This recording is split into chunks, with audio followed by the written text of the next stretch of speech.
Quelles astuces pour connaître notre taille de vagin?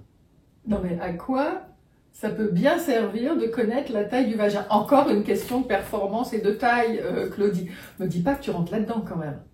Non, c'est pas une performance. C'est savoir déjà, quand tu achètes une cape pour, tu sais, pour les règles. Oui, une coupe menstruelle. Une coupe menstruelle, oui. Donc déjà, tu peux dire, bah, je suis petite, large, tout ça. Quand tu vois un partenaire grand, non, petit, là, tu me fais peur. Et là tu fais oh, ou tu fais enfin bon, voilà. Et puis donc c'est-à-dire pouvoir s'ajuster par rapport aussi à la taille de la personne qui est en face de toi, la taille du pénis qui est en face. Voilà, quand tu vas voir gynéco, oui, tu lui dis, tu lui dis attention, là c'est pas la peine de mettre un grand spéculum. Parce que là il me faut un tout petit. Ou alors il me faut un très grand parce que vous n'allez jamais y arriver. Ah, ça c'est son affaire. Non. Moi j'ai déjà, heureusement que j'ai une patiente qui m'a dit non, prenez les spéculums les plus grands. Même avec un spéculum le plus grand, j'y arrivais pas. J'ai jamais trouvé le col. Ah oui, tu arrivais pas à regarder au fond. Ah non, j'étais, je savais pas où j'étais. Je ne trouvais pas le col. Ok. Donc j'ai fait un frottis qui était pas bon. J'ai essayé de faire comme j'ai pu, mais je suis sûre que c'était pas bon.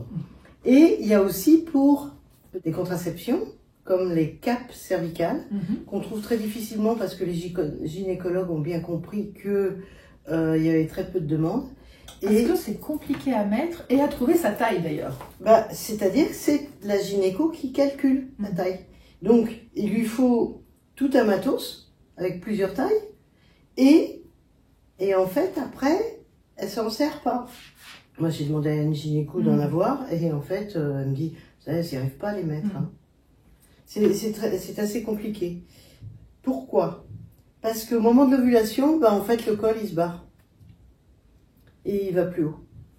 Donc, du coup, au moment où il faudrait, il est parti. Et toi, t'as juste tes doigts et t'y arrives pas. Donc, il n'y a que les biches qui peuvent y arriver. Oui, t'as raison. Non, mais... Oui, voilà. Pardon. Là, je suis avec les humaines. D'accord. Bon. Donc, le Kama Sutra a défini 3 tailles. Pour les femmes, biche, jument, éléphant. Pour les hommes, lièvre, taureau et cheval.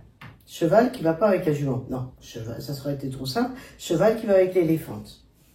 On voit bien que le lièvre, c'est compliqué d'aller avec la taille de l'éléphante. Donc il y a des compatibilités de taille de sexe. Là, entre le lièvre et l'éléphante, on sent rien.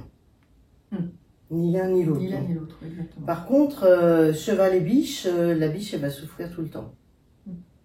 C'est beaucoup trop... trop grand. Voilà, donc ça a un intérêt quand même de le savoir. Même si on sait que le vagin est très adaptable et extensible. Non, mais pas autant que ça.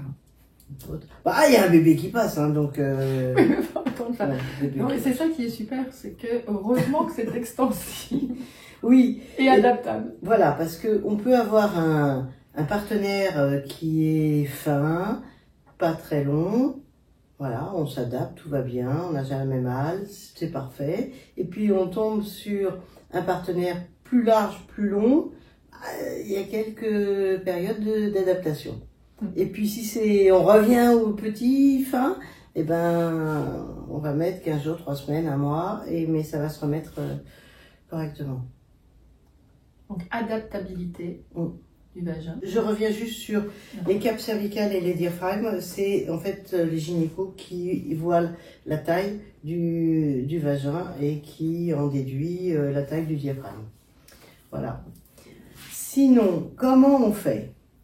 Quand on est biche, donc la plus petite taille, selon le Kama Sutra. Oui. Donc la biche, elle peut sentir son col toute seule et même à l'ovulation, elle sent son col.